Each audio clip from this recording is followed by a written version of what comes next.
your day before your work? So what I do is I have my morning cup of coffee that takes around 30 minutes because I don't like being disturbed for those 30 minutes. And what I do in those 30 minutes is I actually sit and plan what I need to do for the day. I make a task list on my phone because this helps me plan out extremely perfectly how to actually execute the entire day. Because if I don't have a plan, I'm just going to be all around the place and there's going to be a huge context switch. So you'll see what I mean today, right? So I'll show you exactly what happens on a day-to-day basis.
Show you where we work now, so follow me.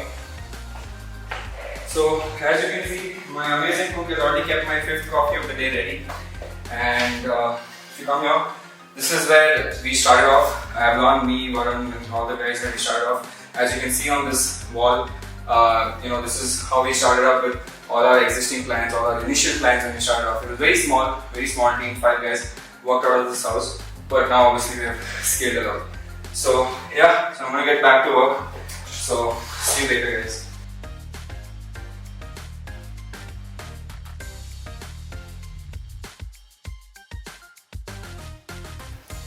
So I'm really sorry to keep you here at this time.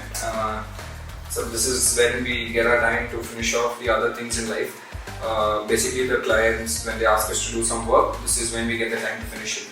So after a day's work handling the India team, we come back, we talk to our clients in UK, US, as I mentioned before, and a lot of deliverables that we have to do from a founder perspective as well. So my nights are usually either making Excel sheets or making presentations for the client. So this is our client, My Backyard from UK. They're building this amazing property marketplace website where we've also invested in, and I'm currently making their pitch deck because they're actually going for a fundraise real soon, and it's also on the blockchain, so it's kind of very, it's like a nice thing that they're doing. So my job is to make the financials, make the peer analysis, find out the milestones for the future, and I'm almost done with it because we're going for a Series A very soon. So we're trying to finish that up and wrap that up. So I think that should be done in another 15-20 minutes. So I think around 4 AM I think we should be done with the day, hopefully. But let's see what happens. So it's actually a funny story how I ventured into entrepreneurship. So I was doing my masters in UK, I was doing the masters in international management. The reason being I wanted to know about the different business models that are there in the world. I was really fascinated by the different kinds of businesses that are there in the industry today. So after that I came back to Mumbai. I finished my masters, I came back to Mumbai and I got a job as an investment banker in this company called IIFL. So IIFL is like one of these biggest wealth management firms. Was also a stock listed company on NSE, and what happened here is I got immense exposure into different sectors like banking and financial services, BFSI, into the SME industry, into the healthcare industry, into many industries. So what I was doing here as an analyst obviously was my day job was to figure out what kind of business models each company has, and how to make it better for investors to look at, how to tweak their financials, how to make the financials look better. So on a day, I was looking at around 15 to 20 different kind of business models and different kind of financial metrics. So it was a great job. I was getting paid really well, and I was very happy because I was doing something I loved. And one day, I came to Bangalore. I was in Bombay, so I came to Bangalore to meet my grandmom. It was her birthday.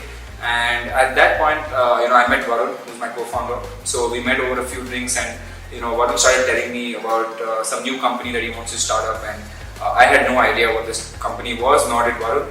But Varun said, "Look, let's do something great. Both of us are smart. We figured out something. So quit your job and come join Avalon. Let's create Avalon."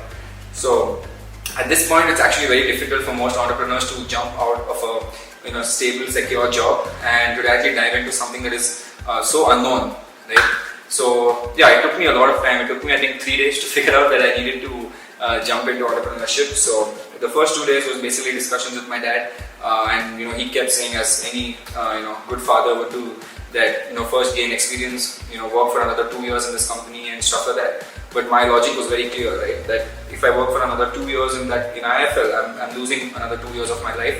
So let me go now. Let me take the risk. I'm young. And obviously my dad didn't like it. So the third day I came back home with a resignation paper saying, "Look, I've resigned. I'm going either way, so you can support me or not." And yeah, my dad eventually had to support me, and he's like really proud right now, because in the end success matters, and that's what we did in the last 1.5 years. So the biggest thing at that point is you should know when to take the leap of faith, and don't get scared of the society or what your uncle might say, or what your mother might say, or what your dad might say.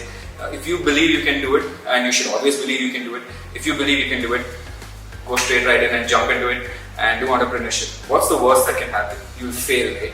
But imagine that when you fail in an entrepreneurship road, or you fail in a startup, that's actually 10 times more exposure that you're getting as compared to working as an employee in some other company. So you won't get a lot of exposure there. You don't know how to fail, you don't know the risk, you don't know the mental pressure, you don't know how to take stress. So I would suggest that even if you're going to fail, go with the mindset that you're going to fail, and consider success as you being lucky. But go with the mindset that you're going to fail. That's when you give it all you got, because you know that you have to perform. Yeah, so that's how I jumped into entrepreneurship.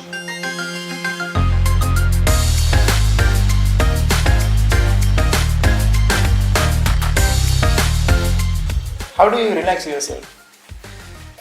So a lot of people have asked me, like, if you guys work so hard, don't you guys get burnt out and all that? We do get burnt out, but we have this amazing, nice ritual that me and Varun have in the night. So at around 3, 4 a.m. or 5 a.m. whenever we're done with our work, we always ensure we play some kind of a game, not some game like PUBG, but no offense to PUBG, but we play some games like Dota, Apex Legends. So if you look at this is how I relax myself completely in a day. I play this game called Defense of the Asians.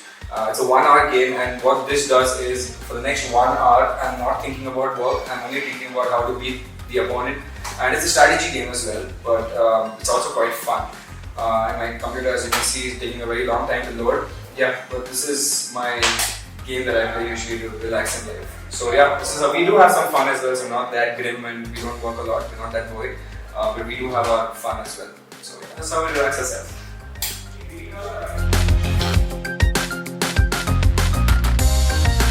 My only suggestion to all these founders, or the different kind of founders that are there, is meet your founders, grab a beer, sit with them, and get into sync at the end of the day. Because if you're not in sync, there's going to be a lot of problems when you start it. So always do that.